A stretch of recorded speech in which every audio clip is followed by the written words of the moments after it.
Hello guys, welcome to this video. In the past few days there have been indications from the government that it is going to pass the new finance bill, and one of the major things included in the finance bill is the proposal to tax landlords, or to tax what we call rental income. So what this will do will be very bad, especially to the Kenyans who are at the lowest tier of the economic pyramid. You can just imagine the shame people will undergo being unable to pay rent in time. What neighbors will think when they see some people being chased away, or even the landlord seizing properties such as TV and radios that people own in the house. So this will bring a lot of shame to Kenyans, especially Kenyans who are already suffering under fees and high cost of food commodities. Increasing the rent will have a very adverse impact on them. Most Kenyans will be locked out of their own houses because of the inability of paying the rent. And being locked out from the house means that Kenyans will go in the streets. This kind of regime is making life very difficult, especially for the person who is at the lowest level of the economic pyramid. This is simply because it is very easy for someone to tax the person who is at the lowest level at the expense of the person who is at a higher level. The lower level individual has little or no defenses and cannot defend himself against This will mean a lot of turmoil, especially to peasants and people of Kenya who are of little or no economic abilities. The new law is going to make it compulsory that landlords pay taxes to the government upon receiving rental income. This means that the government will be on the neck of landowners, telling them to pay the taxes upon rent. So this also means that the landlords will put a lot of pressure to the tenants or people who are using these houses on a contract basis. This will only mean that the landlords will be shouting continuously for rent, especially when they discover signs of delays and signs of people not wanting to pay the money. So it is very reasonable that the landlords, as we speak right now, have a level of consumption, or what I call a level of use of money. They have a certain way of using money, and if you tax the money that they are earning, it is only obvious that they will fall short of money in some areas. So how will the landlords respond? Very simple. They will respond in a way that will protect their own interest, and that way is increase rent. Because if they increase rent, they are able to cushion themselves from the impacts of this new taxation. They are able to replace this taxation. So this will mean that most Kenyans will have to face a difficult reality of life becoming very hard, and also the cost of life and the cost of living rising and going up in all dimensions. It's now not only about food commodities, but the government is digging deep into Kenyans and also making life totally unbearable. We have to understand that economic prosperity should not come at the cost of the social well-being of a society. The government should try as much as possible not to torture Kenyans.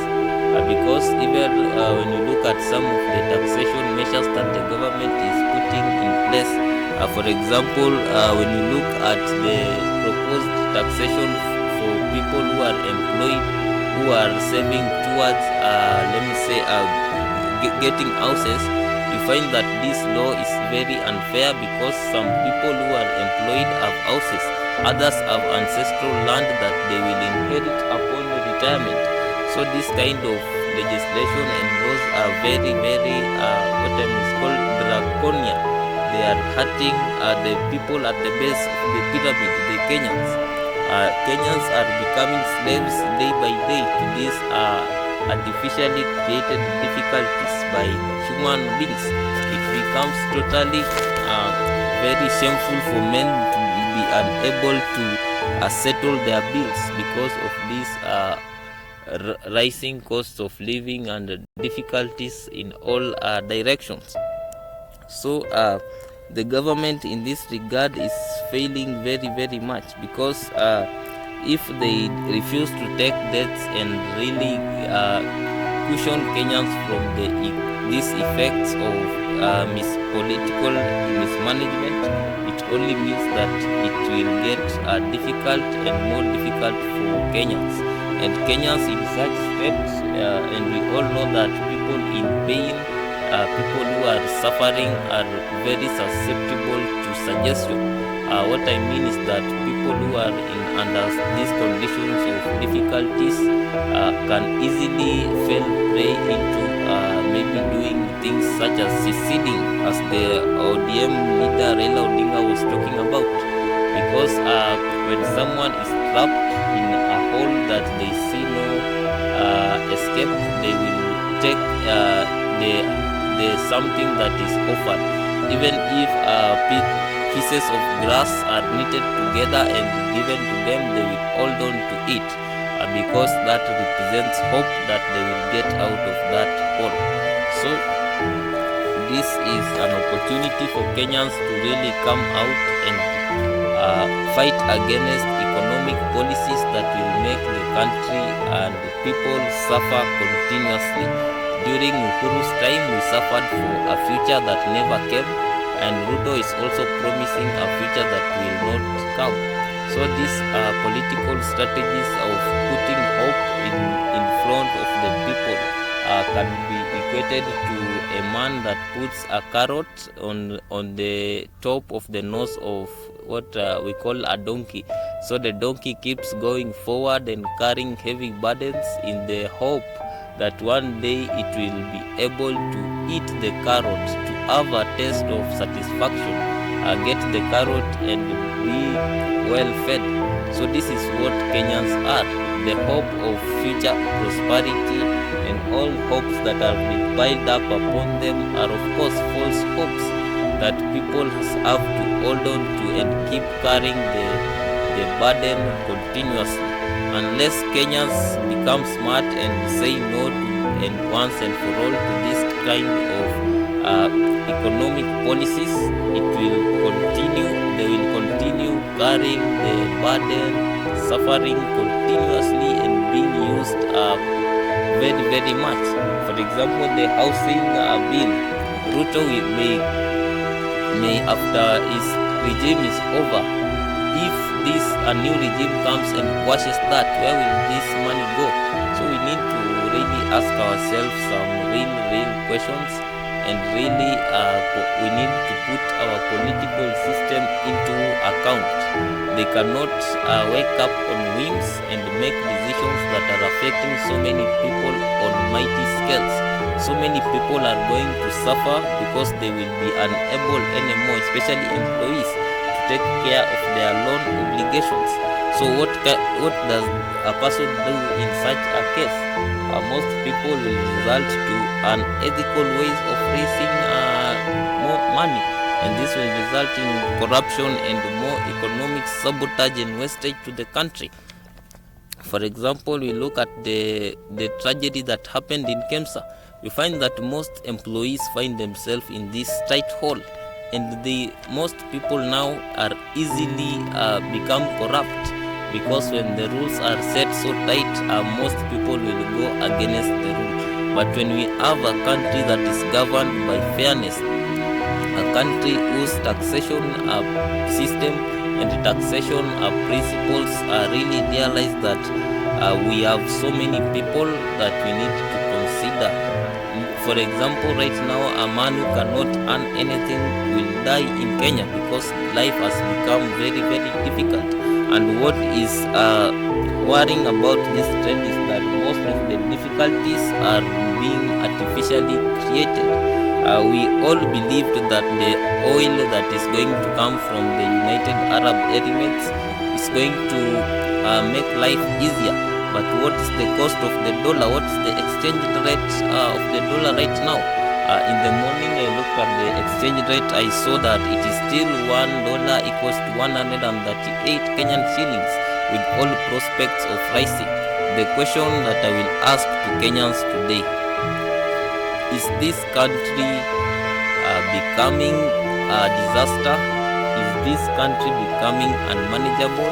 Or are the people who are at the top, or the people who have been given the mandate to manage this country, failing consistently? Because we cannot always be saying we are working and no results are coming. It is very, very apparent that the cost of sugar rose instantly by more than 30%. Who does that? In any normal functioning economy, effects are not felt that quickly. The only rational explanation to this kind of shocks and effects is a person there at the top, or someone who is really messing up this economy and using all types of useless methods to sabotage the economy. For example, look at a tree. A tree does not just grow in one day. What am I trying to say?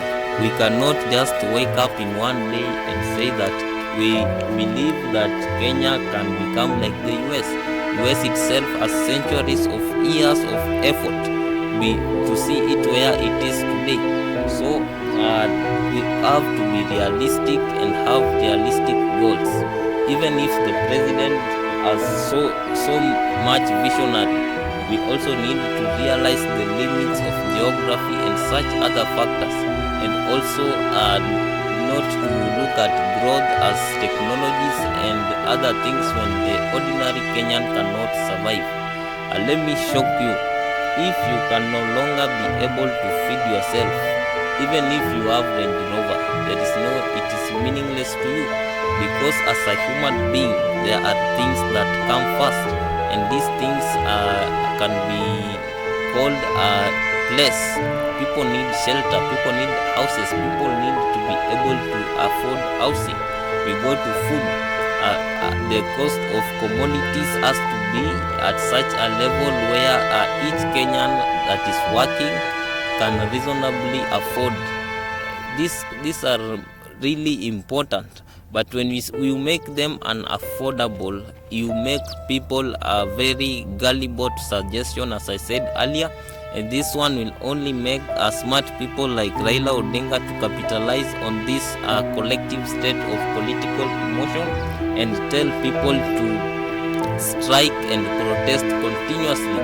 And these are people such as the people that continue to do crimes of cattle wrestling in the north will have more motivation. Even criminals will have more motivation, because at the end of the day, what unites all of us, regardless of tribe or whatever, is the fact that we are human beings and we are equal and behave in similar manners.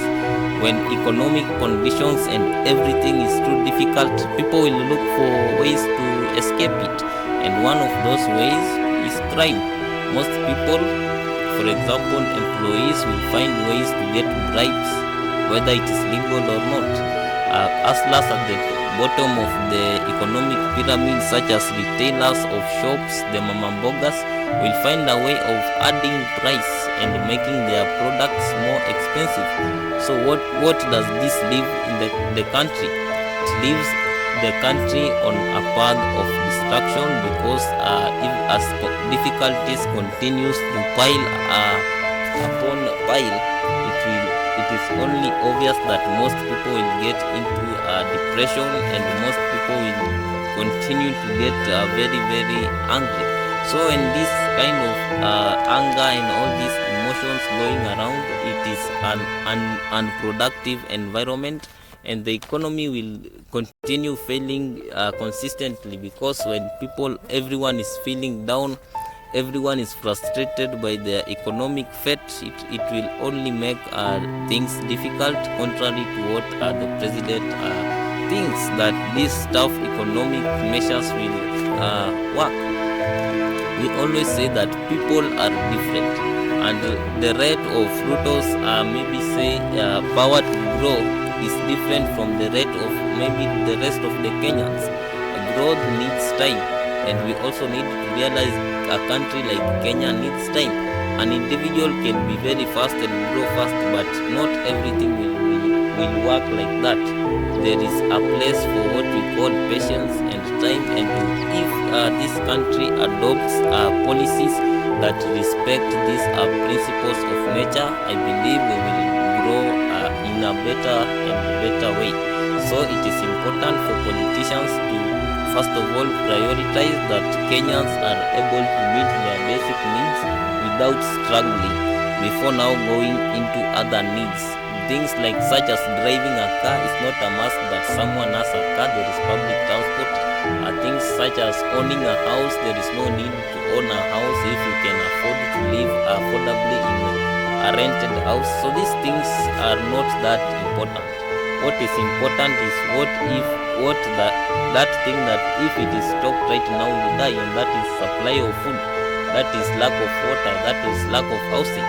So these are the things that matter the most in human life, not just these things of saying cars, land and etc. Those are matters to some people, but don't matter to, they are not really important when we boil down to what really keeps us alive in this world. So thank you for watching this video. Like, share and subscribe.